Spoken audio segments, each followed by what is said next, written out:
Hello and welcome to the Dallas Pulse News. My name is Sirrano Keith Baldeo and I'm the president of the Dallas Pulse News. We'd like to introduce you to a candidate that we had a chance to go to a forum. Her name is Craddick, and I hope I said that right. We're looking for re-election. She's just served 6 years in the Railroad Commission, which does not really deal with railroads. It deals with oil and gas. It's one of the most powerful agencies in Texas. She was also endorsed by Donald Trump to keep up the good work in that industry. And he's all about industry. So she was also endorsed by the Dallas Morning News, and here's what they had to say.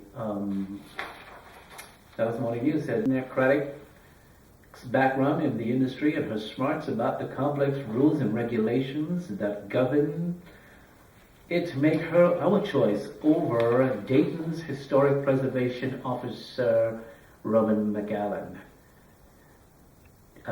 Craddick, a 48-year-old Republican, is seeking a second term on the three-member commission. 3 members, but one of them chooses the leader, and they chose her to run the commission. So here they had to what the Dallas Morning News said about McAllen. The 52-year-old is earnest and well-intentioned, but the Democrat has no background in energy or the environment. He said, for example, if elected, he'll spend 6 months or more learning about the agency and its regulations. Texas can't afford that much time getting him up to speed. So another reason the Dallas Morning News endorsed the Republican, because lately the Dallas Morning News has been endorsing Democrats. So in the primaries, Mr. Allen got 535,000 votes, and the Republican Christi got 1,036,000 votes. So I think it's a fair bet with the Dallas Morning News to endorse a Republican for this seat. I'm sure if the numbers were neck and neck, the endorsement might have been different. So that's one of the reasons for the endorsement, and I had a chance to listen to her myself, and I found her very appealing. I found her very knowledgeable. One of the questions she asked at the forum was whether anybody thought the Railroad Commission was actually about railroads, and it wasn't. It's oil and gas, and they deal with a lot of the commerce coming into Texas, leaving Texas, and the growth of all that in industry. But it's a very important seat, and if 1 million people voted for her, I guess 1 million people know what they're doing, 36,000. So my name is Sirrano from the Dallas Pulse News and the President, and I think I have the right, also having heard her speak, to endorse her as well. I deal in public corruption and incompetence for 12 years. I've held a newspaper in New Jersey, and I know when somebody knows what they're doing and when they don't know what they're doing, when they're talking about it, they're qualified for the position. Having heard her and read her bio in the last 6 years, what she's done with the commission, we endorsed her as well. But here's Christi Craddick with her own words. As an active member of several organizations, including the State Bar of Texas, the UT Liberal Arts Advisory Council, and the Dell Children's Medical Center Foundation, in addition to raising her daughter Catherine in Austin. Please join me in welcoming Chairman Christi Craddick.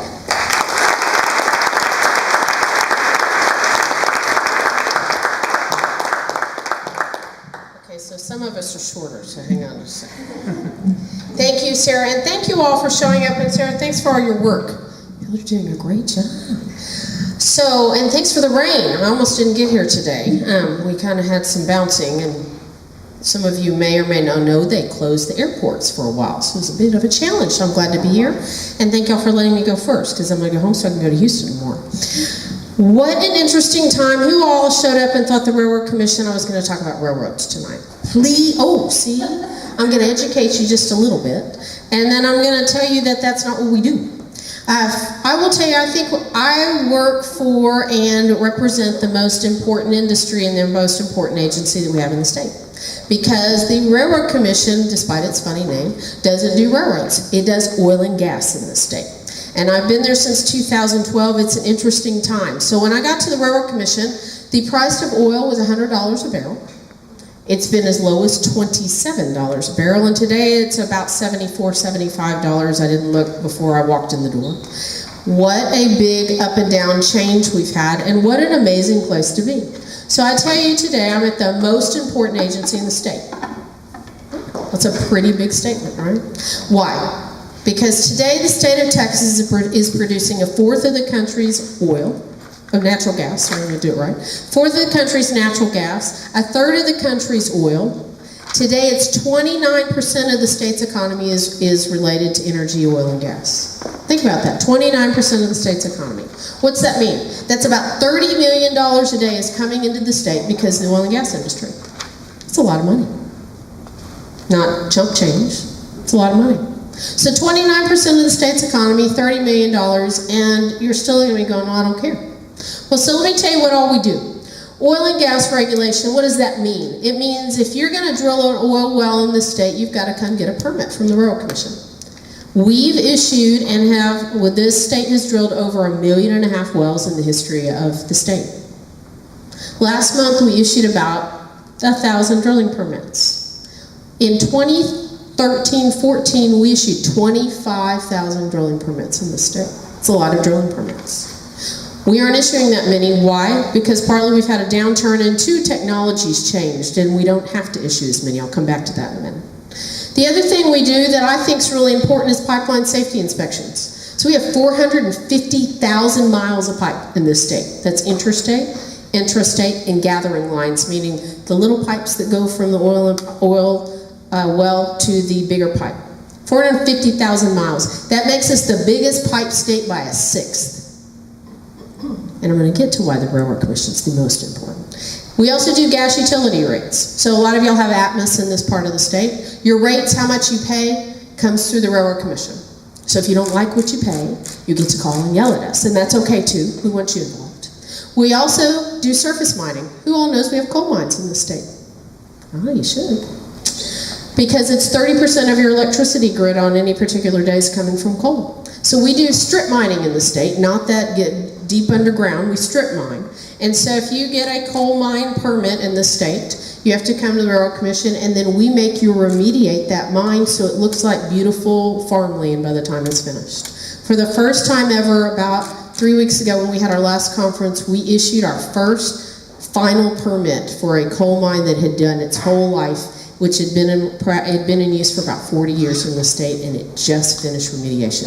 First time we've ever finished one out in the entire history of the state. So it's kind of interesting, history making. And the other piece that we do that people forget, we have uranium mines in the state. See, I always surprise somebody with uranium mines. In South Texas, we have uranium mines, so if you are looking for a new exploration for uranium mines, you come to us. If you have existing uranium mines, which we do, you go to the Department of Health. Why we do it that way, I don't know. Go talk to the legislature. But this is an important part of energy. So why are we the most important agency? Because it's about energy. And energy is the most important thing we all have, right? And we have a little bit of everything in the state, right? We have oil and gas. We have nuclear. We have coal. We have solar. We have wind. We're the biggest wind state in the entire country as far as the volume of wind we have online. We actually have a smidge of hydro, and so we have a little bit of everything. And we're the oldest oil and gas regulatory body in the entire world. So you all hear about OPEC regularly, and nobody knows what the Railroad Commission does. Guess what? The Railroad Commission was founded we're the second oldest oil and gas regulatory agency, we're the second oldest agency in the entire state, oldest oil and gas regulatory agency in the entire world, and OPEC was founded because of us. Most important agency in the entire state, and potentially in the world. Why? Because we're now putting our products, meaning oil and gas products, refined and unrefined, on the worldwide market. In fact, if you go to the Port of Corpus today, they are the largest net exporter of oil and gas products in the entire country, the Port of Corpus. Think about that. That's pretty interesting. They're doing almost $100 billion of investment in the Port of Corpus over about a 10-year period. It's a lot of money. But not just that, we're looking at the jobs it's created. So you're looking at me going, I don't care. The job creation is really important in the state. So some of y'all remember the Great Recession. It wasn't that long ago. Guess what the only job creator was coming out of the Great Recession? the energy industry, created 2 million jobs out of the Great Recession. It's the only way we got out of the Great Recession was the oil and gas industry. And the even more interesting thing is, if you think about who was in charge in Washington, D.C. at the time, meaning the Obama administration, they didn't really like the oil and gas industry at the time. And we managed to get out of a Great Recession because of an industry that the administration didn't like. In fact, when the last administration walked out the door, we as an agency were watching 140 rules and regulations. Think about that, it's a lot. Today, with the new administration, we're only watching 7. They all went away. He just got rid of them all. We're in court and a few others. That's huge. Why are rules and regulations important? Look, we're for good rules and regulations. We've got a lot of rules and regulations at this agency. But regulations cost you money. It's like a tax. And so guess where the tax rolls? To you, the taxpayer, and I'm a taxpayer too. So if you are over-regulating an industry or anybody, whether you're building a house, making a car, drilling for oil and gas, then it's costing all of us dollars at the end. Overreach of oil and gas regulations was costing this country dollars. That's a lot. So you're still going to be going, I don't care about oil and gas. Well, let me tell you why you would, what it does for the state besides that 29%, $30 million. Y'all hear the rainy day fund? Anybody hear the rainy day fund? It's an important fund that we have really just in Texas. A few other states have started. But we have in Texas what we call the rainy day fund. It's got about $10.9 billion today in it. That's a lot of money. It's bigger than about 1/3 of the state's overall, other states' budgets when you think about how big $10.9 billion is. Where's it come from? Where's the money come from the rainy day fund? Oil and gas severance taxes. What's a severance tax? So oil and gas pays all the taxes you and I pay. They pay property taxes, they pay sales taxes, they pay school taxes, they pay automobile taxes, they pay all those, but they also pay another tax. When they are drilling oil and natural gas from the ground and they sever it, meaning they take it out of the ground, they pay a tax. It's called a severance tax. Those severance taxes go into the rainy day fund. $10.9 billion sitting in there. What do we do with it? Because that's a lot of money just sitting in a pot, right? The legislature has the ability to go in and use certain dollars from it, and some of you voted, some of you weren't old enough, but we're using those dollars for specific things in the last several years. First and foremost, we're using it for roads. So we all know how big a deal roads are. I live in Austin, y'all live in the Metroplex. It isn't easy, and even if you're in West Texas, we need roads across the state and a growing state. So we're using $6.5 billion out of that rainy day fund over the next 6 years to pay for roads. We're using $2 billion out of that rainy day fund for water infrastructure and water plans. So y'all are building a new reservoir for Dallas and just east of here. Some of that money is coming from the $2 billion. We use it for schools as well. And yet we still have $10.8 to $9 billion. And if the legislature doesn't touch it, which they have to have a 2/3 vote to do anything with it, if they don't touch it in the next session, we expect that'll be $11.9 billion in the rainy day fund this time next year. Think about that, that's huge. That's a lot of money. That means that your taxes aren't going up in certain places. Let me talk about taxes for a second. Think about if your taxes had gone up and your tax collection had gone up 56% in 1 year. Huge number, right? That's what's happened in the past year with oil and gas taxes in the state. They've gone up 56%, the volume going up. So I always joke with Glenn Hager as the controller's office. He's come back in and said, the revenue's strong and we're doing great. And I look at him and I say, it's only doing great because of what I'm regulating, Glenn. So you can take credit, but I'm telling you, the industry I regulate is really what's driving the state. Because if you look at oil and gas taxes, rainy day fund, automobile taxes, property taxes, it's all going up because of what I regulate. And he looks at me and I'm like, I'm telling you, just go back and look at the numbers. So you're still looking at me going, I don't care. Well, how about a $120,000 a year job? That's the average salary for this industry. That's not chump change. If anybody wants to go be hired in the oil and gas industry, they're hiring, and by the way, we're hiring truck drivers too, and you don't even have to have a college degree for that, but what you do have to have is a drug test that is drug-free. And that's a real challenge today, and you have to be licensed as a commercial truck driver. license. So we've got people from the execs all the way up and down the food chain that we're hiring. But you're still looking at me going, I don't care. But I'm going to tell you where you do. Hand me your cell phones, because they're all done if you don't have oil and gas. Guess what one of the biggest things that oil and gas produces? Plastic. Plastic. So you may not like the plastic bags on the side of the road. It's not my favorite thing either. But you think of a world without plastic. Plastic toys, plastic cell phones, plastic everything that we all live with, and we can't have it without oil and gas. We also can't have a lot of drugs that we make. So I'm talking allergy medicine, all of the prescription medicines that we make. The base is oil and gas. How about cleaning products? Surely some of you actually clean your house occasionally or clean your clothes. All oil and gas. Ink in your pens. And of course you all drove here and you've got some tennis shoes, so you've got rubber, right? But the one that I think always gets people that they don't really realize, this will make you go home and think about what you're eating again, is cheese-flavored Doritos. So, oil and gas is in everything. Now, some of y'all are going to not eat those anymore. But oil and gas is part of everything we do.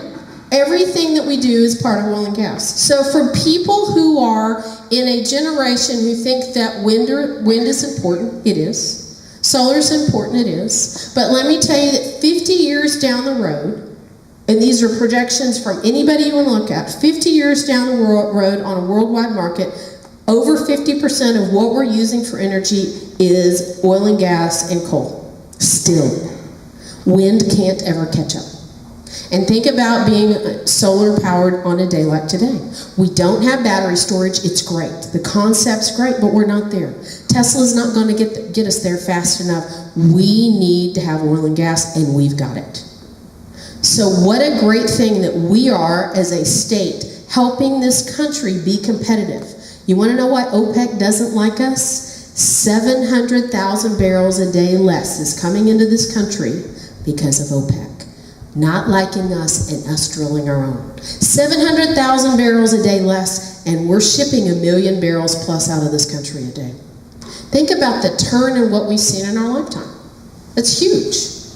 If you go back just 12 years ago, we thought we were running out of oil and natural gas, and we were a country that needed it, and we were conserving it, and we were dealing with our enemies. Think how many wars we've started in the last 50 years because of oil and gas. The conversation has changed. Because now today we're producing more oil in this country than Saudi Arabia. We're beating them. We're producing more natural gas in this country than Russia. We're beating them. And our people are smarter. So when I told you we need less permits, which is amazing, we're still producing and actually producing more oil than we did in the 1970s. These are record highs. 3.1 to 3.2 million barrels a day are coming out of this state alone. And why? It's because of new technology. So if any of y'all played video games with joysticks, I know they're kind of out of trend, but if you played video games, this is what we're doing and using with new technology. This is how we're drilling wells. Yes, we're putting the pipe in, but as we are going 2 miles down the road, so what's 2 miles from here? Go 2 miles down the road, and that's how far our oil and gas wells are going. Underground 1 mile to 2 miles down the road, and we're getting it within that quick, and they're doing it with like joystick technology and computers. And they're using 1 pad site instead of 5 today, where they were 4 years ago. 1 pad site, going in 3 to 4 to up to 5 different directions off of 1 pad site. This is cool technology, actually. I've always joked you can launch a satellite off this technology, and it's getting closer. This is interesting technology. So they're preserving the land a lot better than they used to, and using technology to get more oil out of the ground. In the Permian Basin where I grew up, we thought there wasn't any oil going to be left. And look, the Barnett Shale really started where we are in the oil revolution, right? It started it in 2007, 2008. And that's amazing to me. A gentleman named George P. Mitchell, some of y'all might know him, who's an Aggie. Died a few years ago, but he developed the woodlands, did a lot of really interesting things, and spent 17 years sitting right out here figuring out how to merge horizontal drilling, which we've always done in the state, with hydraulic fracturing, which we've done for 60 years, by the way, so this isn't new, despite what you read. And so figuring out how to merge the technologies together, and figured out that there's a huge natural gas field just west of here. Then it went all over the country, came back to the Eagle Ford, which is South Texas for us, south of San Antonio. 5 years ago, it was the hot play to be in, and so it is as big as the Eagle Ford area, and it goes into Mexico. They see our opportunity. They've changed some of their government and their regulations to take advantage of the oil and gas world too. It's as big as Prudhoe Bay, sitting just south. And then we went back to the Permian Basin, because we didn't think this technology would work in the Permian Basin. It's not true sand, it's hard rock. Guess what? The Permian Basin, where I grew up now, is the most prolific oil field probably, or close to, in the entire world. We're close to just reaching past Saudi Arabia itself. And the Permian's different than any other place in the entire world. Why? Because we have 10 to 14 and up to, we think now, 21 stacked plays on top of each other. So what does that mean? So we call a play a zone that you drill into, okay? The Eagle Ford has about 2, maybe 3 at the most. And you drill down and you drill out horizontally and break up that rock, and you can drill in those fields. The Permian Basin has 14 and maybe 21 on top of each other. That means all of those plays potentially have oil and gas in them. That's huge. We've barely scratched the surface in the entire country. So as I'm looking at the 2 young men back here, the technology is important. Please go learn STEM and come and work in the oil fields, because the technology is not going away. This is an important industry. It's changing the world, and we've got an administration who finally likes us. What a refreshing thing. So, thank you all. I'm going to leave time for questions, I hope, on oil and gas, but I want to go for real quick and talk about election cycle, because I know we've got candidates in here. I'm a candidate too. I ran 6 years ago, and like I said, it's been an interesting up and down time at this agency, but it's important this cycle, and you'll hear it in Dallas a lot. It's really important this cycle for every vote. And I say that as a statewide because I travel, and I said I'm going to Houston tomorrow. I'll be in San Antonio later this week. I've been in Midland. We travel a lot. And it's an interesting, a little bit scary time in the state. Complacency has gotten us all in trouble. The Democrats aren't complacent, they're coming hard. And when they come hard this cycle, they're coming the next cycle, because it's a presidential cycle with a senator on top, and they think if they take Texas in 2 years, they've taken the country, and you know what, they're right. So if we don't hold our own in this cycle, and I mean all the way up and down the ballot. I mean, look, I'll tell you a story about my brother with Beto. Now, I've got a brother and a sister-in-law. They're as conservative as anybody you'll meet, and they've been raised that way. They're raising their kids that way, and that's good. But Beto was at an event across the street from them. Robert Rodriguez. Y'all have heard of the filmmaker. He lives across the street from my brother. And when Robert comes over and invites my brother to go to the event, I said to Tommy, does he know who the heck you are? And he said, no, he didn't know who I was, but he said he was being nice. He's going to have 400 people in an event for Beto about a week and a half ago. 400 people. Now look, I'm sitting in the middle of Austin. That's would be expected, but 400 people at an event. Think about that. Wouldn't we all like to have 400 people at any event? And he said, and so I wanted to make sure my neighbors knew, and you're welcome to come. And my brother said, no, thanks, I appreciate it. I don't think I'm going to come. But my brother's office overlooks Robert's yard, so he's up there watching to see who's coming in. Now, Beto's out there in jeans and a button-down shirt and his tennis shoes. Y'all have all seen his uniform, right? And he's walking up and down the line talking to people. And my brother said, I know a bunch of people in that line. They're their friends, because they all wanted to see him, because they'd all heard about him. He presents well, he's young, he's fun. And he said, and we listened to him speak. My brother and sister-in-law did. And they said, you know, we sat there, and if we didn't know any better, he's a great salesman. And I said, what did he sell? And he said, I don't know, because he wasn't for anything. He's for everything, right? None of us know what he's for. But it doesn't matter this cycle. He could be the great whatever hope. He could be the Obama of Texas. Nobody cares what he's for, and we forgot to tell people what we're for as a party. So that's our challenge for not just this cycle, which I know a bunch of us are working hard at it. But going forward, I'm looking around at young people and we forget to tell each other what we're about, and that there are more of us sitting out there that pay taxes, that think it's important that we're allowed to do with our money what we want, and that the government shouldn't be in charge, that it's our right to be in charge of our world and not give all of our money to the government, right? For instance. We forget to tell our friends that. We're all paying taxes now when you get a job. It makes a difference. We need to explain it to our friends.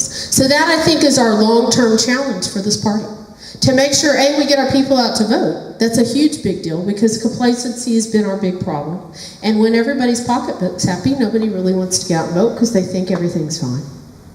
But two, to say that Beto and the rest of the Democrat world don't vote the way we believe. And we need to explain to people what we believe, because if we don't, then we're allowing the Democrat Party and the crazy liberal media to explain people what we believe. We've left a gap.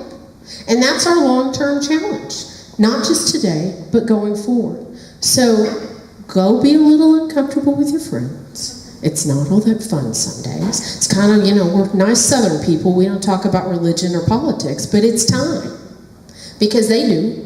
And they're selling a bag of nothing. And we have real ideas with not just what's going on in Washington, but if you look at the values of this state, the reason we have millions of people moving here and are expected to be at all-time highs by 2050 is because people like the values of this state. They just keep forgetting, and they bring them with them. And we don't want California values, despite I know there's somebody from California in the back, in the room. We don't want California values. That we want Texas values in here, and that makes a big difference. So thank y'all for having me. I appreciate y'all coming out. Thank you for being engaged, because a lot of young people don't want to be engaged. It's a time thing, but it's your future. It's my future. It's my kids' future, and it's real important that we stay engaged today. So with that, thank y'all, and I hope you'll vote, and vote for me, by the way. But if I left time for some questions, Sarah, I'd be glad to take any. Thank y'all for being here.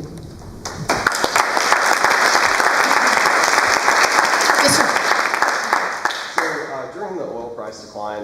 A lot of people are really surprised by the damage to the MLP sector and how they held up a lot worse than the integrateds or refineries and all of that. From your perspective, what caused that structural damage? Was it like economic decline? Or was it the simple fact that they have to transport it there and back? Or what was the structural problem? I think we've not really seen MLPs before, and I would say we don't regulate MLPs, so it's not an issue for us day to day. We don't watch the financing of it. I think they were a new financial tool. I think that the way they were structured wasn't necessarily built for the ups and downs. Okay. And I think that was part of the challenge. Look, if you think that oil went from 100 to 27 pretty quickly, that we weren't prepared for that. We were prepared for it to go to 40, but look, I wasn't prepared for it to go to 27. And so I think that people hadn't hedged out well enough in some of that respect too. Okay. It's interesting as we're seeing the industry tick back up, because we obviously have some constraints, infrastructure constraints coming out of not just the Permian, but across the state. We need more pipe. If we don't have pipe, they're going to truck it out, which means we've got roads. I mean, there's a variety of issues.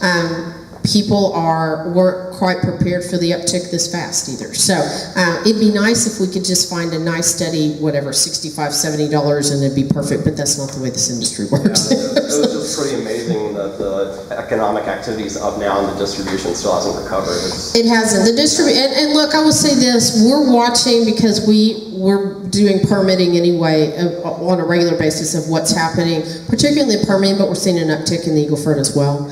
And so what I know is, because I believe this and I've watched it, supply and demand works, and it all sorts itself out. So if you, as a regulator, you keep your rules in place and don't make any big adjustments one way or the other, unless industry comes in and says, oh, whoa, we don't do things this way anymore, which we haven't had anybody come in and do that, then I know it's going to work itself out. And we'll probably overbuild, but I'm not sure we can overbuild the Permian. Look, if we can get enough people in the Permian Basin, we could produce 6 million barrels of oil within the next 5 years. And I think that's not a pipe dream. I think that's reality. We've got to get to infrastructure built too. So I do think that's part of this industry. It does some of this. And it's a challenge. And it's a challenge to keep people in the industry when it does some of that too. And that's what we're lacking long term, in my opinion, for the oil and gas industry, is people. Because I can tell you that I have a lot of people that won't come back because they had to go get a job someplace, and or they weren't trained for it, right? And so that's a challenge we've got as an industry, is to find people and keep good people, because a lot of people that have been in this industry for a long time are retiring, and we don't have enough people to fill the jobs. Thanks. Yes, sir. Thanks for the question. Yes, sir. How does your office affect the average voter?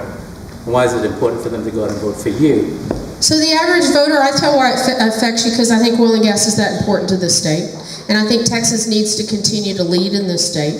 And if you put a Democrat in place versus a Republican in this state for a regulatory body that regulates oil and gas, not all, but a lot of the Democrat world is anti-fracking, leave it in the ground, not develop our own. And I don't think that's what this country wants. I don't think that's what this country deserves, and I think we ought to be able to develop our own resources. It's security for this country, and it's job creation. And so this industry and this agency is probably the most important agency in the country because of that. Yes, sir. Commissioner, thank you for your statement about how we need to tell our values and help people understand that. I think that's something that we lack a lot of times, mostly because it's hard. It's really hard to articulate it correctly. So could you help us by telling us what you stand for and what your values are? Sure. Look, I think conservative's a nice buzzword, but what's conservative mean? For me, it's being fiscally conservative, meaning I don't want to pay a lot of taxes to the government. I want to be able to have my own job and pay enough and support people who are below the poverty line realistically. But I think everybody has an opportunity to go get a job. I'd like to see everybody have an opportunity to go get a job. And that conservative value for me means not paying the government a lot and being able to have discretion with my own income of what I want to do and pay for. Because if like I said, supply and demand works. So if I want to go buy something, I want to have that discretion. I don't want the government to tell me what to do. I want the government to not have excess rules and regulations, for instance. I think that's important because it costs me money at the end of the day. And for me, I'm also a social conservative. So look, I'm pro-life. That's important to me. I have a daughter who's adopted. So I wouldn't have her if somebody had made a different choice, and I think that's an important choice for somebody to have made. So those are some of the values that I specifically look at. But I think this is what we've always called the Republican Party a big tent. So I think there's room for a lot of us. And so maybe you're fiscally conservative and that's your priority in this party, and maybe you're socially conservative over here and maybe that's your party. I'd like you to be, 80% with me, right? But we can't all be 100%, because if so, we wouldn't be the Republican Party that we all have a lot of good ideas and we all think for ourselves, and I think that's really important too. So I think what we've got to explain is I don't want government interference every day in my life. That doesn't mean I leave the poor behind. I think that we forget about that. I think education is really important for all of us. I want a good school system. And I think that we ought to have some competition in our school system so everybody comes up instead of everybody being dumbed down. That seems to me to be common sense. Why do I want to dumb down everybody? Instead, let's bring everybody up and have high expectations and make our schools perform, for instance. We ought to all have some healthcare ability. That doesn't mean socialized medicine's the greatest thing. If you think it is, go to Canada or England and see what socialized medicine does. So working hard isn't a bad thing, and I think we all show up and work hard, and that's part of my values too, and having opportunity. Look, I'd like to say I'm going to leave my child and my world in a better place than my parents did, but I think we've all got to work for it, and I think that's a little bit of a challenge and not be handed to you. So I don't know if that wasn't concise enough, but I mean, look, if you're showing up and you're working hard, you ought to be able to keep your dollars and have some discretion. Be able to buy a house if that's what you want to do. Buy a car. Uber if you want. Government shouldn't tell you whether you can Uber or not, right? If you live in Travis County, they sometimes do, so we've had some of those issues. But I think that's some of our values, that if you're doing a startup business, how great. That's what I think it's about in this country, and I think there's lots of opportunity for that. So thanks for the question. Yes, ma'am. Since the BP oil spill in the Gulf, have they, all those drilling platforms that went away, and have they brought some of those drilling platforms closer into the shore, and and enabled them to drill at a shallower instead of the deep well. And so it's a good question. So let me say this: if you're offshore in this country, except in Texas, because we're always different, you have to get a federal permit. It has gotten easier in the new administration to get a drilling permit offshore. Some of those that were out there historically have stayed out there. We're seeing more drilling happen offshore, but it is pretty cost prohibitive today when you can go onshore in the Permian Basin and drill. So we're not seeing as vibrant a market as we did, say, 10 years ago, just because it's more expensive. Now I say because we're Texas. If we are every other, this is why we like being in Texas, every other state except for Texas doesn't control their offshore up to 5 miles, but we do. And so everything that's permitted from basically our beaches all the way offshore to 5 miles is permitted by the General Land Office. We're not doing a lot of permitting out there, but we have historically, and so we own that, and like the rest of the country, they only own about a mile out. See, it's the benefit of having been a country. Our forefathers were smart when we came in. And so we don't have a lot of federal lands, and we kept a lot of our own stuff. So we are seeing more drilling. It's not as vibrant. We're seeing a lot more onshore because it's just more cost effective today. did the natural gas replace the petroleum drilling? You know, there is some natural gas. The challenge we've got with natural gas across the country, when we started natural gas drilling vibrantly, again in the Barnett Shale that's gone all over the country, we realized we had a lot of natural gas in this country. In fact, we're now the 4th largest reserves of natural gas in the entire world are sitting here. The number 1 country is Russia, and we're out drilling them. The cost of natural gas, though, in the last 15 years went from $12 an MCF to today it's roughly $3. So the cost is way depressed. Where we see some real opportunity in natural gas, though, is liquid natural gas terminals. So we've got 3 that have been permitted in this state alone. 1 is open in Louisiana, and another one is open in Texas, and 2 more have been permitted and broken ground. Those are $5 to $10 billion each of investment, and it's a lot of liquid natural gas. We're now shipping overseas to people like South Korea and Japan and Poland and countries we actually like and want to do business with so they can get off of Russian gas. So it's an interesting market for us where I think that we still have a lot of opportunity for natural gas development in the entire country though. I think we have time for one more quick question. Yes, sir. You had one right here. Yeah, so we have deregulated electricity in the state, and I was wondering if there are any prospects in the future deregulating natural gas so we have twice the size Atmos energy. So we've had a conversation about, probably 20 years ago about deregulating natural gas. We've done some things in the fact that that they used to own all the pipes, and now we've deregulated some between Atmos and not. Our biggest challenge really is safety. First and foremost, and infrastructure secondly. And so I don't think it's a vibrant conversation for us. And it'd be a legislative directive if that was the case. We wouldn't be able to do it without legislature. And I was part of the deregulation for electricity, actually. I was part of that conversation and worked hard on it because I think it's been a good market for us. It's a different type market for the Atmos type customer, but where we have a much more vibrant market is what I call the bigger pipes that go through. So we have a lot of miles of pipeline in this state, and it's customer to customer, and we have a very vibrant market in that respect. But Atmos, as far as having city gates, that conversation really hadn't occurred at this point.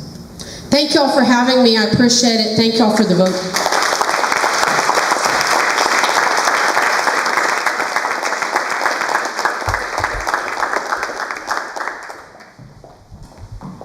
Okay, thank you so much, everyone. And just on Chairman Craddick's last note, I do want to remind you this is our last full meeting before the election. So I just want to remind you all, it's not just about down ballot voting, it is about straight ticket voting.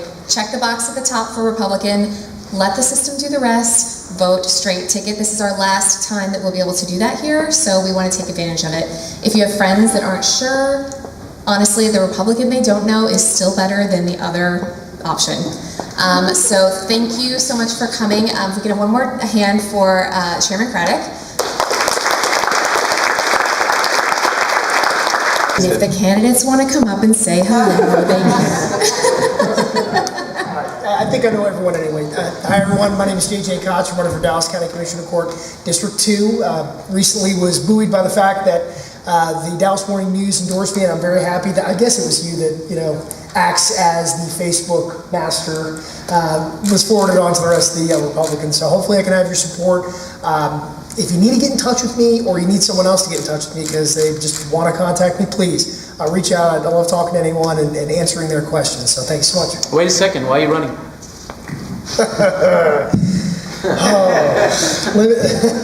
We don't have that much time. No. Dallas County has been very dear to me. It's where I've carved out my American dream. My parents are both union members. My dad teaches high school. My mom was an investigator for the state. Went to Duke, came down here, went to law school, met my wife here. We've purchased a house. My parents lost a house when I was a kid. We've carved out a life where we have 2 kids that are going to private school because we can afford to do all the things we want to do. Dallas County will lose that if we let the Democrats continue down the path they're going. We need someone to stand up for sanity and say, hey, listen, normal middle class people want to live a normal life and have their dollars to do what they got to do. And I'm just the guy to go ahead there and tell them that. So that's exactly why I'm running.